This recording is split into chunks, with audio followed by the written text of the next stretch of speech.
Welcome. My name is Tamara Messenger, and I'm super happy to have you all here. There are quite a few people who've registered to look at this afterwards on YouTube or on my site. And if you do look at it as a replay, just keep your heart open. Imagine that the heart center opens up like a camera lens so that you can receive when we will go to the group healing portion of this webinar. People have told me that when they look at it in replay, they feel the full effect, which is always very surprising to me. So it does work, and just keep welcoming it, okay? So today, I'm going to talk about self-sabotage and how we keep on wanting to do things better for ourselves and how we keep on sabotaging ourselves and why. And then, of course, I'm going to talk about quantum liberation and a little bit how it works. There is an upcoming workshop in England, so I'll talk about that a little bit. And we're going to do a group healing on the subject of self-sabotage. I wanted to talk about self-sabotage because quantum liberation is so much more than what we call a therapy. You know, it's not about like healing yourself constantly, right? It's more like a path of awakening, a path of going towards expansion all the time. Yet, in the beginning, people really struggle with their attachment to their identity. Someone who's not doing well, someone who's a victim of circumstances or a victim of life.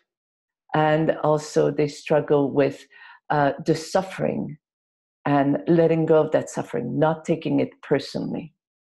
In a way, it's a little bit mind-boggling when you first start. You're like, what's wrong with me? Why do I keep on doing things that I know are against my own best interest? What's up with that? I know I shouldn't eat this. That's my issue, eating. I know I shouldn't do this if I want to be, in good shape or if I want to be happy. Yet I do it over and over again. So you're welcome to participate if you have an idea of why that is. Why do we keep on repeating those behaviors that are like totally counterproductive to our well-being and our happiness?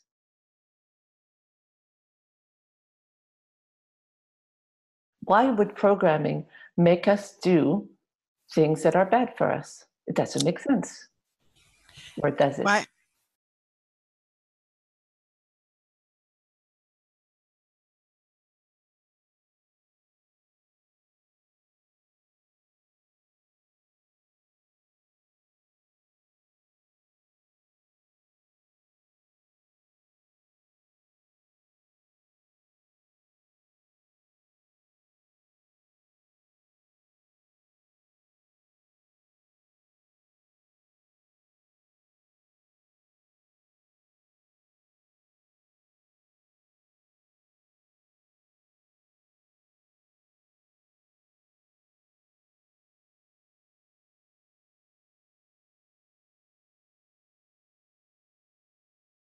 Right. I'm just talking, use words from day-to-day life, okay?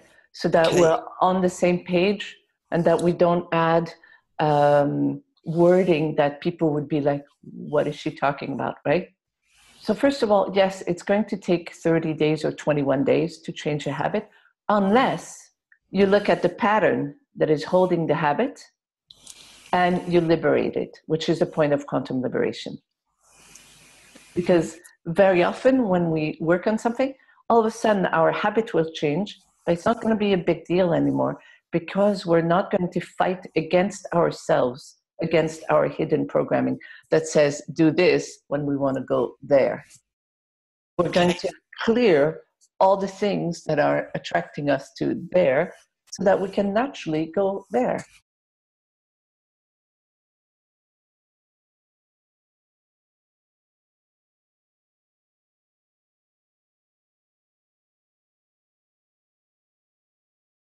Well, the great thing about quantum liberation is that you don't need to know the why. You need to find the pattern. Right. And the pattern will be easily found by feeling the reaction and finding the survival patterns. See, so it's quite a different work. We don't look at the why, the reasons why, which is the historical reasons why, and that is the domain of psychoanalysis, for example, right? And we look at the bodily sensations and we look at the survival brain reaction. You will see when we get to the group healing part of it. Okay? Cool. Excellent. Do you have anything else as to why would our inner programming program us to do something that is detrimental to ourselves? That's the question. See, because in a way it doesn't make sense. Compensating. Wait, who's talking? Both of us. Okay. Go ahead, Andrea. Compensating something. Okay. Or feeling a need. Something like that. Okay. Makes us feel safe, because it's a pattern that we know. Exactly. So I'm going to talk a bit more about that, okay? Nicola? Cool. So, you guys are great. Thank you. So when, when we look at our patterns, it's like, okay, I'm doing this, my family is doing this, it goes against our best judgment, it goes against our happiness, well-being, or whatever. Sometimes it even goes against safety, as in the case of finding partners that are violent or emotionally abusive, right? It's like, why do we all do this in the family? It doesn't make sense, right? But as you said it very well, Nicola, we're programmed with it. And the programming at first was put together either by the young child or, in the case of a family programming, by a distant ancestor who had an event that happened. They were fine before, and then this event happened, and they're like, oh, right? And that stress reaction makes them ingrain, imprint a reaction within them, right? Like, I don't know, in the case of a violent relationship, it would be, oh, well, I have to accept this. My survival depends on staying with this guy because I'm in a foreign country. I don't know the language. I don't have any ways of survival. I'm making it up, right? And I'm like, okay. And in a way, I'm in a time age that people don't leave their husband. It's just not done. You can't do it. Okay, fine. Well, then the best reaction is to submit. But it's not a conscious thing. It's something that happens like this, really fast, right? And then it gets ingrained to keep you safe or to keep you protected or to ensure your survival, right?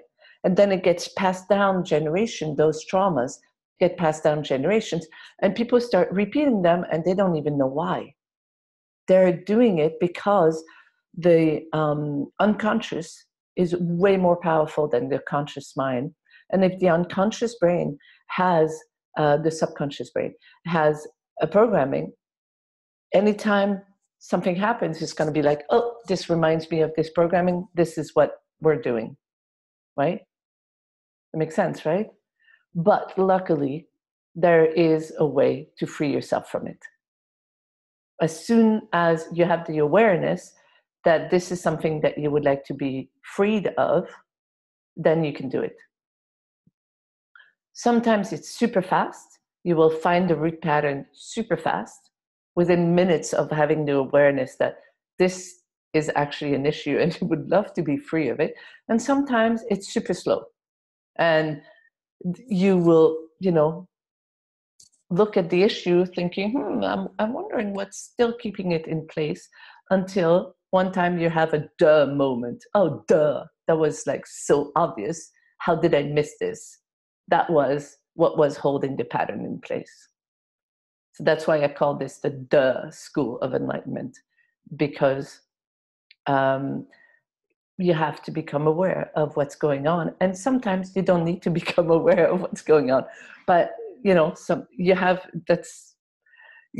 to find the clicking point where it's like everything clears up. And yes, Nicola, it does work as deeply as the genetic pattern. So I wouldn't say that it is a genetic pattern, but it is, because we don't know, we haven't coded the genes, so we haven't figured that one out. But what I've seen for myself and for clients is that when we clear a familial pattern, it clears in the entire family. And so I've had things where, for example, during a weekend, I was like many years ago, maybe 10 years ago, I don't know. I realized I didn't know how to have joy. I didn't know how to have fun. So I spent the entire weekend looking at this, in my mind. I was doing things and I was like, okay, let's bring in more joy, or let's bring, let's let go of the fear of having fun or whatever, right? On Monday morning, my mother calls me from France, and she does not know that I've done all this work, but she starts telling me, you'd be so proud of myself. During the weekend, I realized I didn't know how to have joy, I didn't know how to have fun, blah, blah, blah. And she starts telling me the patterns that I had cleared in myself. I was like, whoa, this really works. This is weird, right? And then another time, a member of my family and I had fun putting together a little list of patterns we had in common that we thought were familial patterns. And I said, well, take the list, go somewhere else, ask to take care of them just for you, not for me, specifically just for you. She comes back with the list. I test the list with muscle testing. And sure enough, the only programming that I no longer had were the ones that she had taken care of in herself, because they had gone in myself as well. So that's kind of fun, because when we free ourselves of those programming, we do it for ourselves, but it also helps others. So it's fun. Okay? So you have to understand that all of those programming were put in place to take care of yourself. Think of them as super nannies. They were like, don't do this, it's dangerous. Don't do that, you're gonna fall down the stairs. You scribbled on the walls and now your mommy is angry. Stifle all creativity. Otherwise, a monster is going to come and eat you and your survival is at stake, because if your mom is angry at you and you're really small, your survival is at stake, right? So when you understand those super nannies and the role they play, it's not like you going against yourself. It's more a game of finding the pattern that was so kind enough to want to keep you safe or protected or loved by others or integrated in society, and welcoming it in your heart and freeing it, right? So then you can stop being at war with yourself. You can stop fighting, wanting to clear, wanting to get rid of the programming that causes pain. Because that fighting is what causes some of the pain and some of the resistance to letting go. Okay? Sometimes you can just clear the resistance to letting go of a pattern, and the pattern will go away on its own, just by taking care of the resistance. Cool. There's one thing that I want to stress, though, is when we look at self-sabotage in the healing world, in the New Age community, it's fashionable to say, oh, you're sick because you attracted that to yourself. You're not ready to heal. If only you were ready to heal, it would just go away, right? Have you guys heard this? I can see you laughing, so I guess you've heard this, right? And I think it's so nasty to say that, because it's not, and it's so judgmental. The person has patterns that makes them want to be sick. It's not the person themselves who wishes to be sick. It's the pattern making them behave in automatic behavior, in an automatic way, right? It's very different, very, very different. And so it's actually re-traumatizing the person, I feel, to say, well, you just want to be sick and you don't really want to heal. Instead of saying, you know what, as a practitioner, I don't know how to find the resistance in you right now. So maybe you're better off going to look for another practitioner. That is a much more honest and much more truthful thing to say. So that's my 2-minute rant. Okay. Sometimes we have those patterns and they don't go away. The resistances, right, to letting go of those patterns, they don't go away because they have a hidden usefulness. And the hidden usefulness is, as I said, either protection or security or survival or being loved or staying motivated. Like, for example, some people who are workaholics don't want to let go of the stress because they think that if they let go of the stress, they won't be motivated to act, right? But we can welcome those patterns so that they can be motivated in other ways, from love instead of fear, from love instead of anger, and being hard on themselves. And sometimes also they subconsciously want to keep those patterns because they've identified, this is the way I am. And I invite you right now to look at your identification and see how much of you is attached to that identity of being someone who hasn't yet has it all together, that doesn't yet have or is exactly how they wish to be. I was going to say who is still a little bit a victim of their life, but it's a very strong word. And we don't usually identify as a victim unless we really identify as a victim, you know what I mean? But it's more like, what in me is still attached to not having my life be completely stellar? Is it a yabat that says, oh, well, I mean, that's too easy. It's not possible that it would just happen. Oh my God, there's so much work to be done, right? I don't know what it is, but you guys can clue me in if you have other ones, right? Those things that make us think that it's not possible to let go of an entire issue in one fell swoop. Because the more I do quantum liberation, the faster and deeper this work goes. Because I've realized that most of the problem is that we're attached to the idea that healing is a process and healing takes time. And I'm not talking about being sugar over shit with it and being like, oh, well, I've asked for it to be gone and now it's gone. No. You want to check your work. You want to see the first of all, we never ask for something to be gone, right? But you want to see the issue. Okay, it's a problem in your life. It causes pain and suffering. 9 out of 10. You're not going to go and be like, okay, poof, it's gone, and pretend that it's gone, right?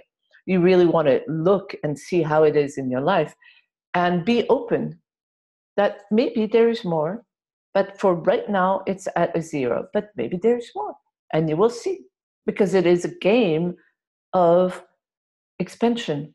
It is not a game of getting rid of patterns. Does that make sense? Yeah? Because a lot of the systems of healing look at the patterns as the problem. And they want to get rid of the subpersonalities or the patterns or whatever, the trauma. But if you do this, wanting to get rid of, you're always looking at part of yourself as a problem. You're not perfect. You're not the way you're supposed to be. And only at the moment of your death will you have done the maximum you can. Because up until then, there's so much inner work to be done. Does that make sense what I'm saying? Yeah. And now you can look at it a different way, which will still result in the same actions of awareness, finding the patterns, welcoming them, and them getting dissolved, but will be in a completely different perspective, which will be filled with love and joy and excitement and amusement. Because it's quite amusing to find a pattern in yourself when you're pouting and you're like, life sucks. You're like, oh, Tamara, you're pouting. No, I'm not. Well, maybe you are. Maybe we could take care of it. Oh, I was pouting. It's like, duh, right? It was so easy. It took 2 seconds and I feel so much better afterwards. But it's a game. It's a game of expansion, of not, like always wanting to love myself more. And loving yourself is looking at your shadow self with love and compassion and amusement and being like, here you go, my little poopity. Let's take care of this because it causes you pain. You have a stone in your shoe. How about mommy removes the stone from your shoe? No, it hurts. Well, you'll see. It will be better once the stone is out. Oh, it is better. Right? Do you get what I'm talking about, you guys? Yeah? Okay. If you have any questions or any comments, you're welcome to. Okay? And also the last group of resistance that I want to talk about, the resistance to letting go of those patterns and continue self-sabotage, is the identification. Because very often we have identifications that say, this is the way I am. I'm just a slob. Or I'm not organized. I don't know how to do this kind of thing.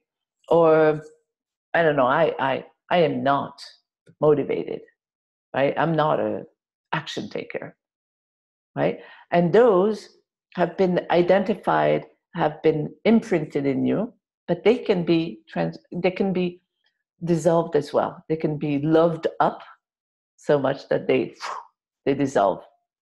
Or you identify, this is the way they are. Blame. I have a problem in my life because this person is nasty. Nice division, nice blaming. But we don't realize it because we feel we're right. Because this person is abusive. But so what? If they're abusive to you, then there is something in you that you can regain power over. If they're abusive to you, when you're a little kid, there's nothing you can do much, right? But when you're an adult, you can be like, hey, this feels abusive. Maybe I can do something about it. And look at the patterns that get you to be attracted to someone who's abusive. Because if you didn't have those patterns, you wouldn't go looking for those abusive people. Make sense? And this is how I've done the work on myself, so that the people who were abusive in my life have either gone away of their own accord. I did not avoid them. Very important. I mean, at first, of course, if someone is abusive and you're in danger, or if it's really crummy, you want to remove yourself from the situation. Of course, you want to take care of yourself and work on the patterns. You do both, right? But if it's not if it's not a life-threatening situation, or your self-esteem is not going down the drain, then you keep on interacting with this person, and you're going to look and see and clear those things in you, so that those patterns will go away and you will feel so much better afterwards, because you will have you will have expended power within yourself. Okay? And so it's the same with your self-sabotage patterns. Those self-sabotage patterns are the abusive people in your life. They're abusing you unknowingly. They actually, for those, I mean, it's a little different because, well, they're doing their best, those patterns, to keep you alive. They don't care if you're suffering emotionally because the survival brain does not care about emotion. It only cares about whether you eat, poop, and stay alive and reproduce yourself. Right? Basically. It's a little bit, okay. Do you have any questions or comments? It's all good? Okay. So now I want to talk about secondary gains. Because secondary gains are what gets us to self-sabotage usually. So if you have someone who is addicted to something or someone, if they're addicted to, codependent relationship, it's going to be addicted to someone. If they're addicted to food or alcohol or drugs or whatever else, or work, they're addicted to something. But usually that addiction is just a buffer. It's a way of self-soothing, of taking care of yourself and not looking at the patterns that hurt so much, at the trauma that are so painful that you think you can't deal with it. And so your first reaction was to turn to something else and either go into action and work, or flee or dissociate and not feel your emotions. Those were all put together to safeguard you, to take care of yourself at the time of the initial trauma. So it's not the self-sabotage action that is the problem. It really is a question of loving yourself so much that you make yourself feel so safe that you are then able to go look at the patterns or traumas that are beneath the surface. Okay? And in case of big traumas, then it is a good idea to have someone else accompany you and receive a session from someone else, because this way you have a loving presence and you're not alone. When I started looking at my family line of sexual abuse, the sexual trauma, my body started shaking. I don't remember any sexual abuse in my life. I don't know if I had some or not. But I thought, it's a good idea to go look at generational or just sexual abuse because, man, it happens, right? And my body literally shook like a leaf for an entire week. I was like, oopsie, maybe I should have a session with someone so that, it's going to be easier and faster to look at this issue. I actually thought that the guy in the movie theater was making the seat move until I realized it was me who was shaking. It's like, oopsie. Okay. So secondary gain is taking care of yourself, but secondary gain can be as silly as receiving something from someone else. So for example, I had a client who had an open wound in her intestines. It was literally oozing,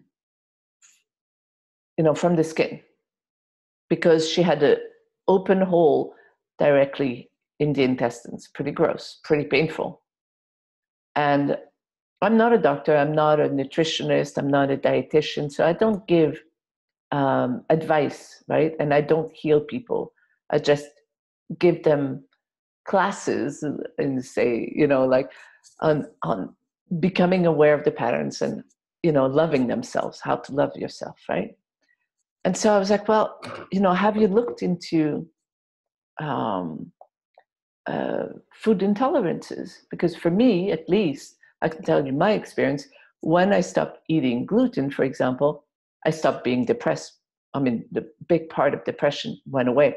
because it was due to intestinal inflammation. So maybe you want to check it out. But she didn't want to. And at the time, I couldn't understand what was going on. It was like 10, 15 years ago, at least 10 years ago. And afterwards, I realized that she didn't want to because her being sick made her husband take care of her and cook for her and be there for herself.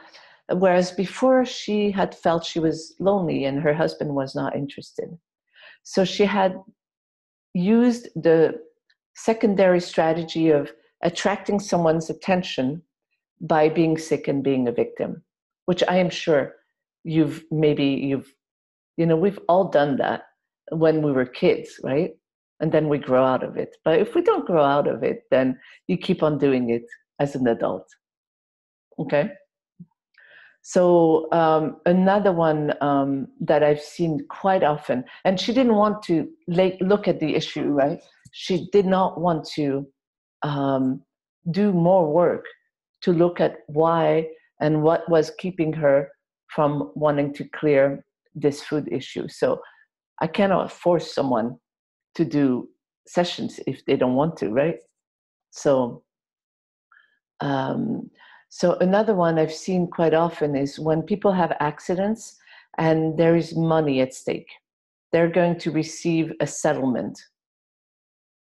Their body will not let go of the accident and will not go to the point of self-healing if they're waiting for the money for the settlement. Because somehow they think, that, and they don't want to clear those patterns either because they want to get the money, right? So then you really have to be honest with yourself and be like, okay, what's the secondary gain? How about we welcome that secondary gain? And this way, the body realizes you can have both. You can have the secondary gain, being loved by your husband, and be healthy. There is a way to heal that so that you can be thriving and have an even better relationship. There is a way of having a lot of money and recovering from the accident. Does that make sense? Good. Do you have any questions or comments? You guys are welcome to, okay? Or another example that is quite often is when a child will start acting out when the parents are fighting. And so the child starts acting out so that they can keep the parents from fighting and from divorcing. So your question, Nicola, is about dementia, right? And whether quantum liberation can help with dementia. Is that what you're talking about? Because we were talking about self-sabotage, so that's why I was a little confused about the question. The thing is, we cannot say, and we cannot say it legally, and we cannot say it morally, because we really don't know. We don't know when and if the body is going to go into the self-healing point, because we're not doing healing. The body at one point when it's freed of its emotional toxins, the patterns, or the ancestral patterns, or when it's free of its physical toxins. Because now researchers are finding that dementia is very much linked to aluminum and other toxins, right? So there are ways of letting go of toxins in the physical body, and that work needs to be done as well, right? And I know of resources, so I've given them to my mom, so we can talk afterwards if you want, all right? So you don't know what is going to be helped or not. I cannot make any promises. I've seen things that were supposedly incurable, and the person went into self-healing. I was like, whoa, that's crazy, right? And then I've seen things where, like this person with the like the pussy wound thing in her intestines, decide that no, she doesn't want to, and stop the healing. It's like the healing process, right? And I'm like, oh, okay, well, we each have our free will, and we cannot force anybody to go on that path. I mean, sometimes being sick for a long time, or sometimes being sick, will help the person realize more important lessons. You know, it's like when they lose their health and then they realize they were focusing on material things instead of focusing on love, for example. I don't know, right? So, yeah. So I don't know if that answers your question, but we don't make any promises. We don't diagnose. But when we do quantum liberation, anyway, we let go of patterns. So by letting go of patterns, we create more space inside ourselves, more well-being. I've seen kids with autism being greatly helped. I've never worked with someone with dementia, to be honest with you. So I don't know. Yeah. Okay. So another thing I wanted to talk about, the self-sabotage, is the habitual stress that we're raised with when we're little kids. I don't know if you know Gabor Mate, who is a specialist on addictions. And he's the one who says that we are habituated to a certain level of stress, depending on how we're raised in our childhood. So if all of a sudden we find ourselves in situations where there is no stress, relationships are peaceful, or that we're alone at home, or whatever, because the level of stress is not there, all of a sudden we have a crushing sense of loneliness and a crushing sense of disconnection. And that comes from not having that habitual stress. And that, when I read that, I was like, oh, duh. All we have to do is welcome and dissolve the habitual level of stress so that the body gets habituated to be in a higher vibration. And when it's in a higher vibration, it's not going to look for those stressful situations. See how it goes? That there really are two ways of functioning in life when you look at going towards what you want. You know, like you're just going to take actions to go towards what you want, or be able to dream your life, or be able to visualize or feel the best outcome. But a lot of people, if not most people, are more in the moving away from pattern. And they want to avoid, they want to let go of the suffering, right?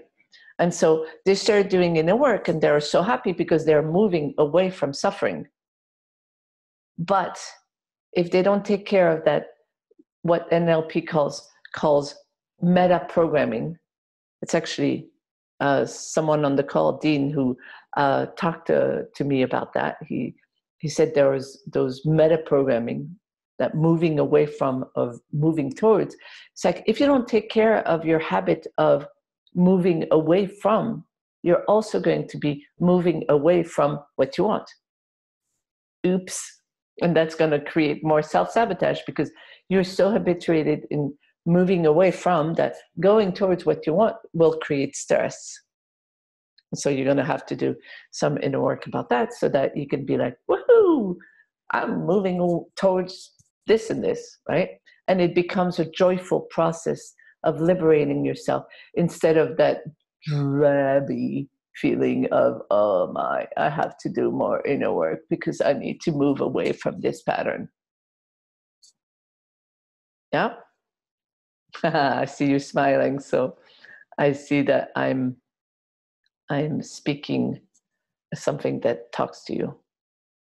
Okay, cool. So that's basically what I wanted to talk to you guys on the subject of self-sabotage. I also want to take a few minutes to talk about how quantum liberation can help you, because it can give you the tools to free yourself as you go along and not wait for someone else to do the work on yourself. You can use it on an everyday basis. At a moment you find a pattern, you're like, oh, huh, okay, then I'm going to take care of that. And you take care of it right then and there. And then you feel that expansion in your chest. Or you can take care of it. You can use it on every few days when you do a recapitulation and you look at the past few days. Or you can use it as a way of being, where you connect to your source, you connect to your heart center, and you become more and more connected to your intuition. And it becomes like your internal GPS guiding you instead of your subconscious patterns guiding you, which is kind of nice and usually has way better results than all those patterns, right? And then you can also use it as a way to co-create your life. You're going to co-create, this type of things, and you don't feel totally aligned with co-creating this type of thing. So you're going to do the inner work until you feel like it clicks and you're like, you're totally aligned with creating what you wish or something else. Because if that thing is not what's best for you, you will get a better idea and you'll be like, actually, this is not what I want to create in my life. I want to create this. Slightly different, but totally different in terms of well-being. Okay? And then, of course, you can have, your body go into self-healing. And you can also do more woo-woo stuff like talk to trees or animals or elements. I just came back from a shamanic festival. So talking to trees and animals and elements is definitely a shamanic thing to do. But more than anything, you can become autonomous and you can become your own master, because you can ask questions and you can receive answers. And you're in an expansion path. So that's really cool.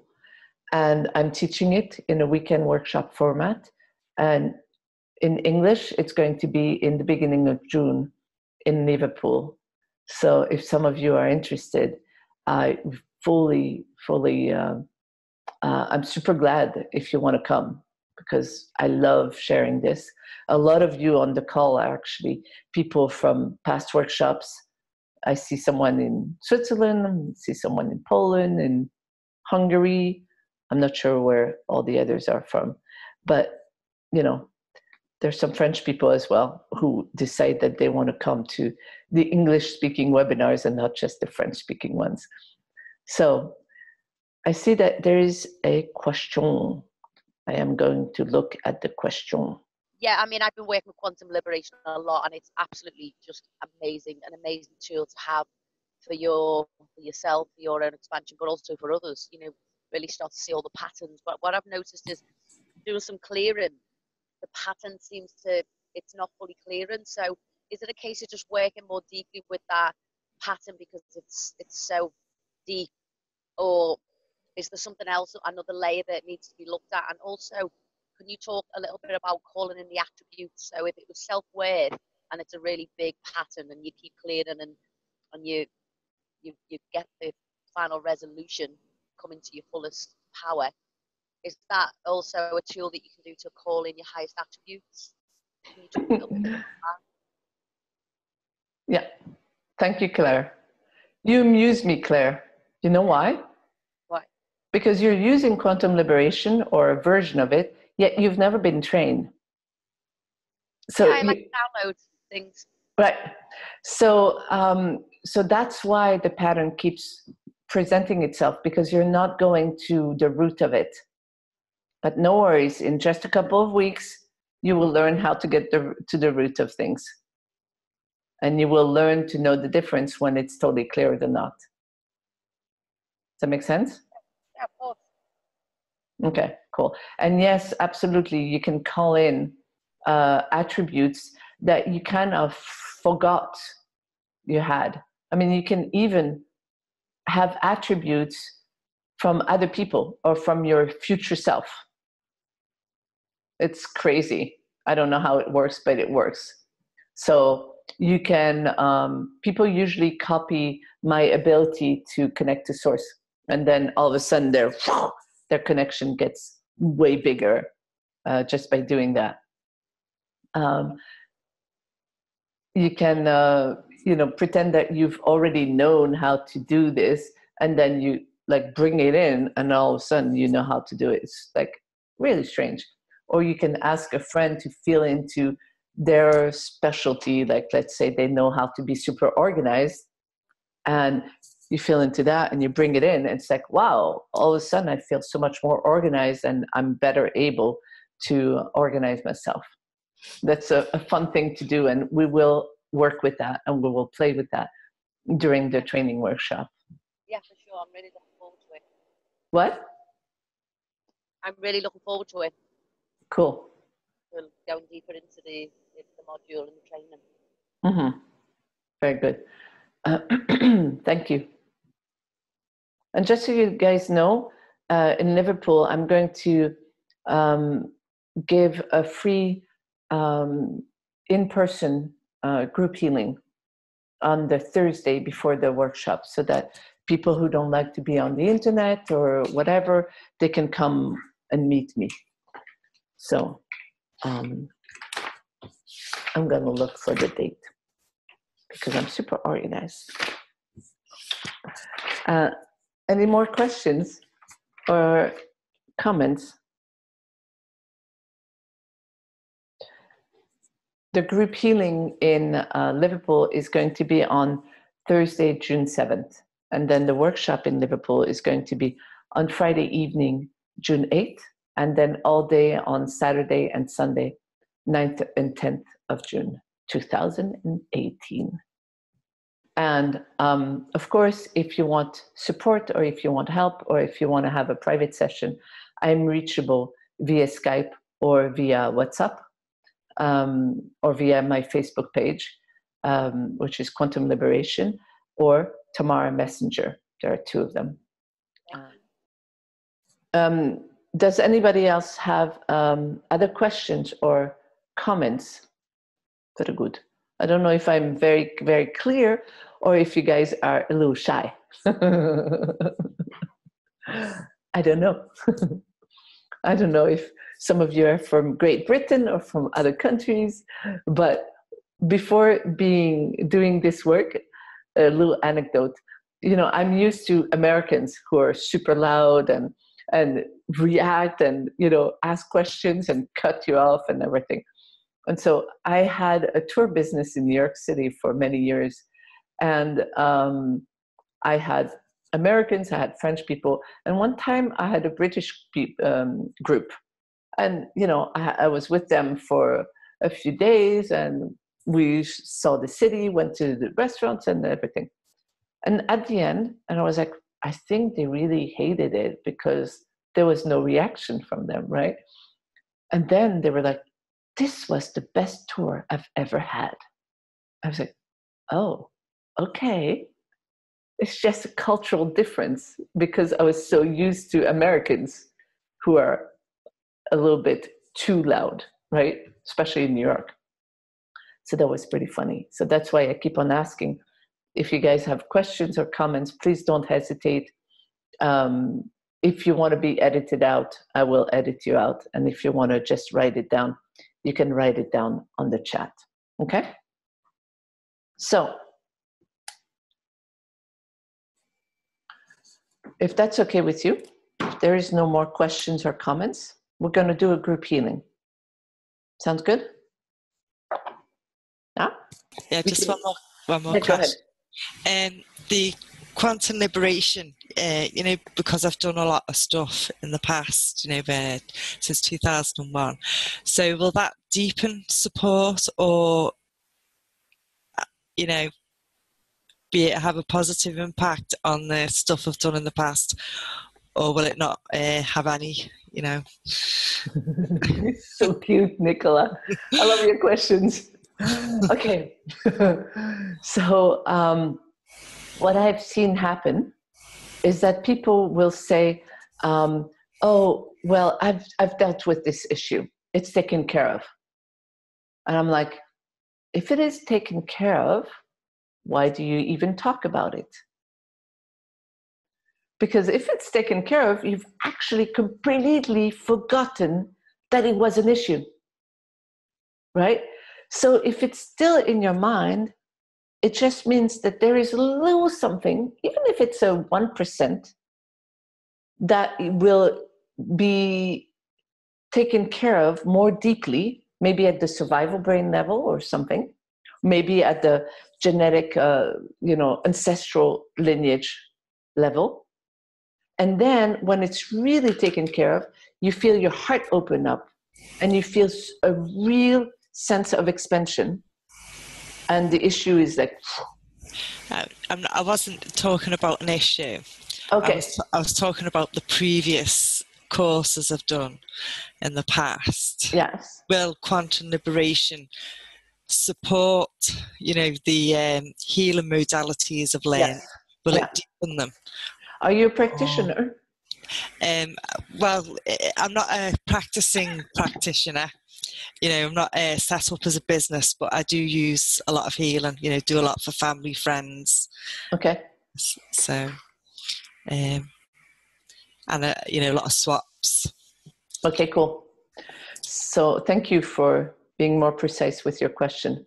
So yes, I've seen people use quantum liberation as an add-on to another modality.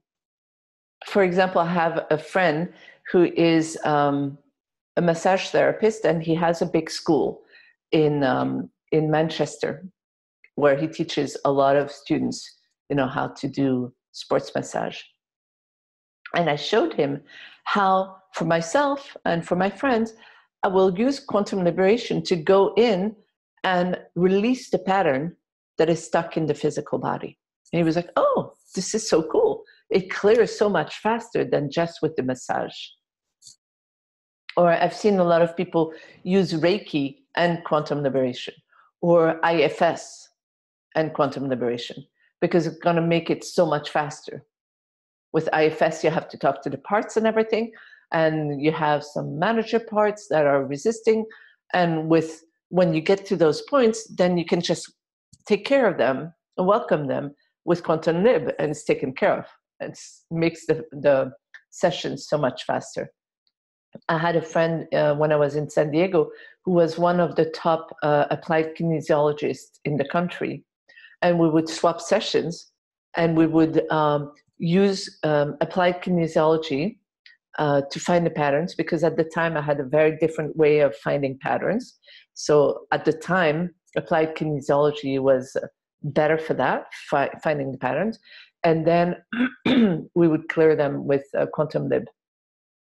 Now the work is done very differently. So it would be interesting to do that again with applied kinesiology, because I'm not sure that it would be the same, because now we can find the patterns way faster. But yeah, totally. It's a fun way, because more than a modality, it is a way of being. And when you are in that state of connectedness and open-heartedness, then any modality you use is going to be more efficient, and you're going to be more centered. And when you're more centered and you're clearer, then you're a better practitioner for other people. Yeah? Good. As you say. Really, I mean, as a practitioner, it is our state of being that makes the healing go great. It's not the technique. We can use any technique. Or more or less. Right? Okay. So now I would like to do a group healing that I'm going to show you how to do it, right?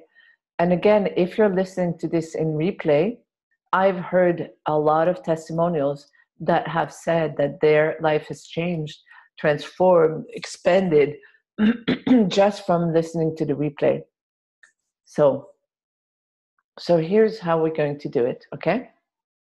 We're going to find something, some kind of resistance, whatever. Well, I think maybe we'll do it as a group thing. And then when we find the thing, you're going to do a heart flash, which is you pretend, I'm going to show you. You pretend that your heart center opens up like a camera lens, and that you're taking a picture with a flash of white light. That's it. Heart flash. Pretty easy, right? Okay, so let's look at your life in general. How much of it is attached to suffering? Is attached to you having problems? If, let's pretend, let's just have fun, right? We're just playing right now, okay? Let's pretend that we are a computer and we have a top internal desktop, and we're calling in the file of, I have problems, right?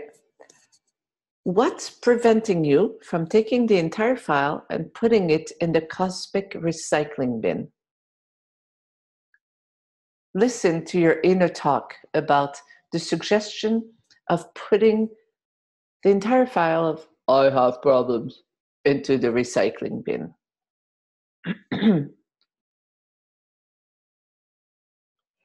Is it saying, are you crazy?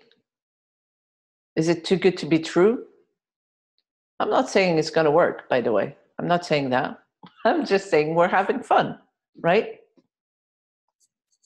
Just see how it makes you feel right now. When you think of your life and all the issues and all the problems and everything, how heavy does it make you feel? Between 0 and 10. 10 being super heavy, 0 being gone. How heavy is it making you feel?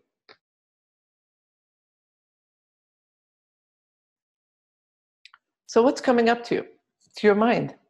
Are there some yeah buts who say, well, are you nuts?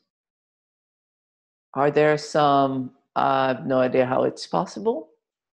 Are there some, but I mean, it can't just go like this. Healing is a process, and a process that takes a lot of time, by the way. Did you find one of you, or 2 or 3 yeah buts? Yeah? All of you? And for the new people, specifically the ones who don't know me, are you following, or do you need more instructions? You can go like this if, because I can actually see you. So is it okay? You understand? Yeah? Okay, cool. Don't hesitate to write it or to say it. Yeah. You think it's a process. There you go. So feel it in your body. You think it's a process and it takes a lot of time. Right. Okay, heart flash.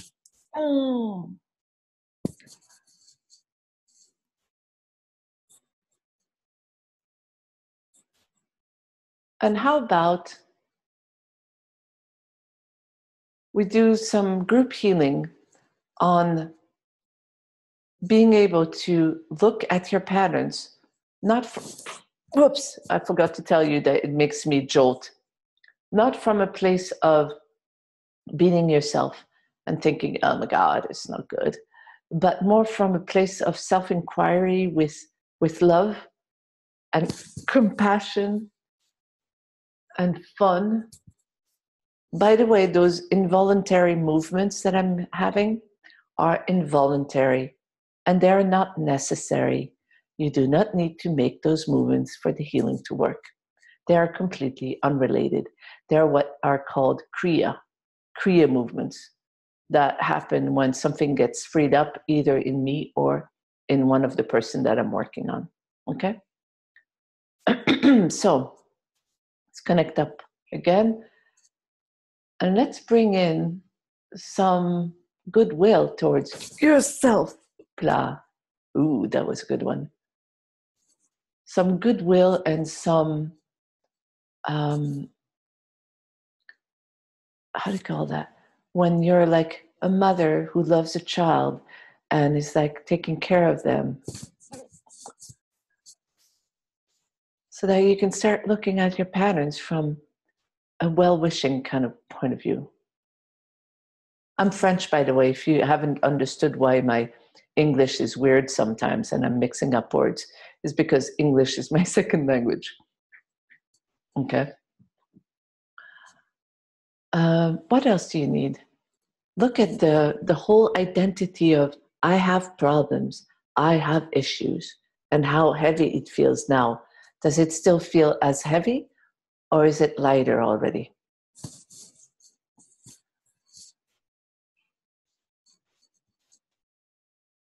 Is having problems a way to connect to your friends? Is asking for help a way to connect to your friends and your loved ones?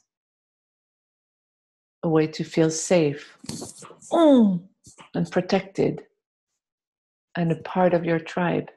If yes, then open up your heart. Welcome those super nannies.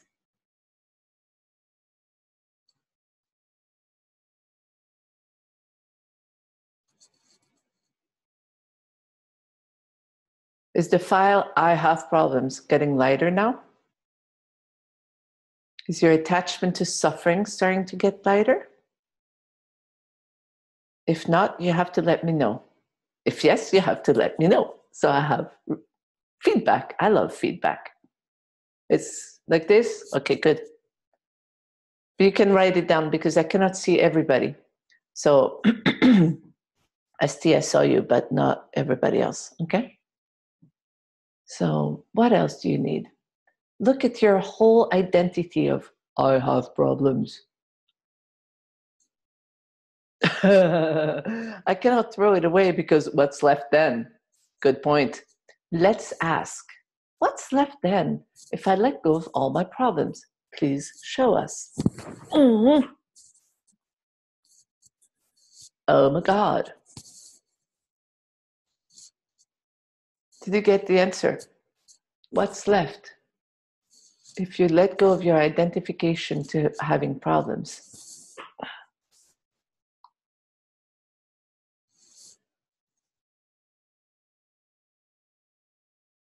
If you got the answer, you let me know. I got an answer, but I would rather you find the answer yourself.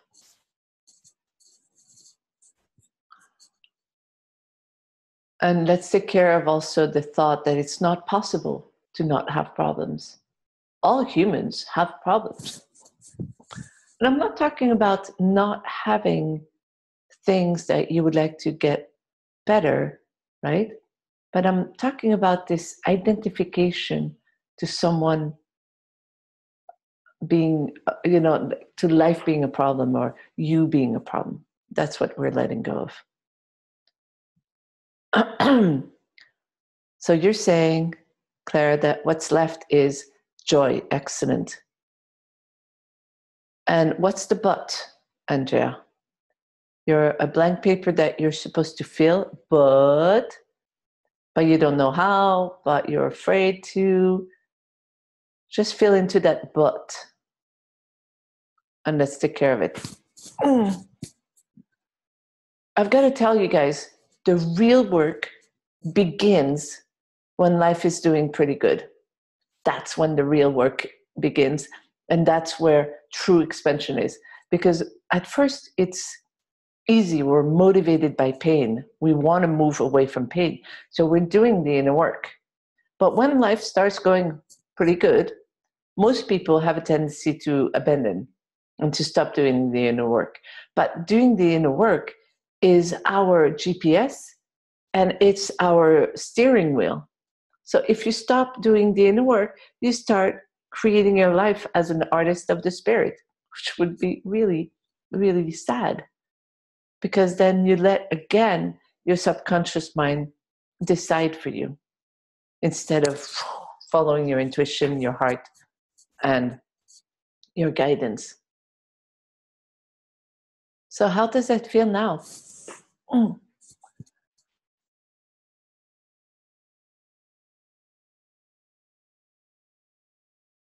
freedom.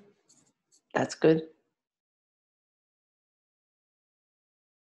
Do you have any yeah but that say, oh my God, is she saying that everybody else is done and I'm not done and I'm late and I'm going to be left behind? If that's the case, let's take care of it.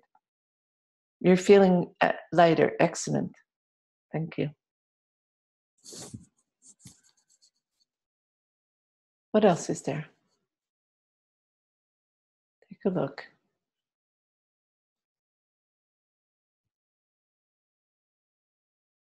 Well, feel into that fear of following that guidance. And you know how to do the process to find the root cause that is making you feel afraid. So you do it, take care of it. Andrea, you know because you've done the workshop. So if you need to, I'll be there. But I'd rather you take care of it so that you can become more and more autonomous, right? What else is there? Oh, how about we take care of that thought, oh, well, who am I? I'm not big enough. I'm not strong enough. I'm not blah, blah, blah. That depends.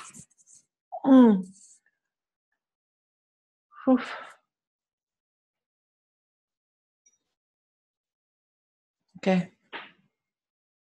How are you guys feeling now? Can you let me know?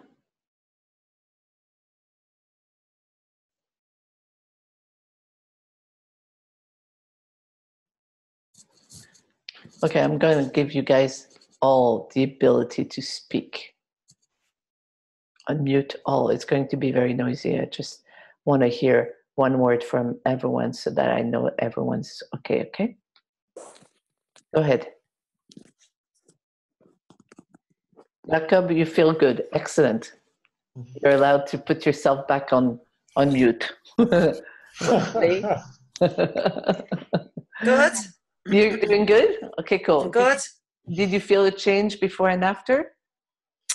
Definitely feel lighter.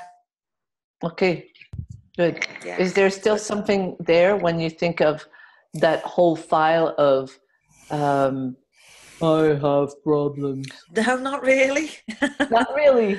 Not really, no. Let's take care of the not really, because that Okay. means that there's a little something. So let's take care.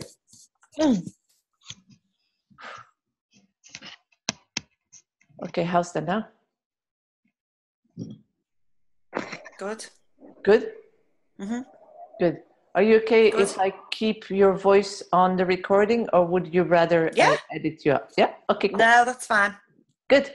Thank you. Thank you. I'll put you back on mute. Who else would like to talk?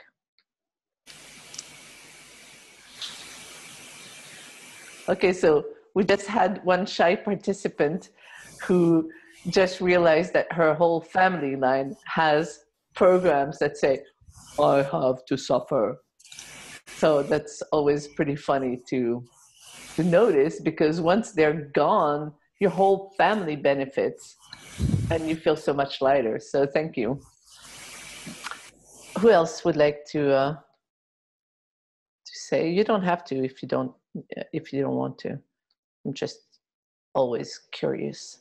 Yeah, just wanted to know how. So she's still got to work on her family line. How do you keep doing that? You will know very soon, Claire, because she was trained, so she already knows how to do it. And so that's part of one of the things I'm going to teach you during the workshop. Yeah, for sure. Okay. But rather than me doing the work for her, I'd rather she has fun taking care of it, because this way she becomes more and more autonomous. Right? Yeah. So even after the workshop, we have regular group sessions via Zoom, so that they can ask me questions. And if they're stuck on something, then they can go deeper. Okay? Yeah, for sure. So you'll have those as well. Okay, cool. Excellent. Okay. So anybody else who would like to say something or to... Is guilt, would you say, a form of self-sabotage? It depends. Feeling guilty. If it's like random guilt, yeah. Yeah. But if it's guilt because you did something that you knew was totally not appropriate, then No, not that guilt. Right, The guilt, right. like, you know, take on people's. Yeah, that guilt that is pervasive and that prevents you from doing anything. Mm-hmm. Yeah. Thank you. Very cool. How's that now? Amazing. What? Yeah, really good. Really good? Excellent. Yeah, really good. Excellent. Thank you. you. Are you okay keeping your voice on the recording, or would you prefer editing it out? No, it's cool. It's fun. Okay, good. Thank you. You're welcome. Thank you. Okay, so then we will end tonight's session. And I look forward to having your feedback, your comments below on YouTube. I love to have conversations, so please go ahead. Share this with friends. Look at my website, quantumliberation.com. Register for the upcoming event, or register or ask your friends and invite your friends to register for the next group healing. I love to see new faces. It's great. And thank you for being there today, because it's a great honor and it's a great privilege to be there with you. So thank you. Talk to you soon.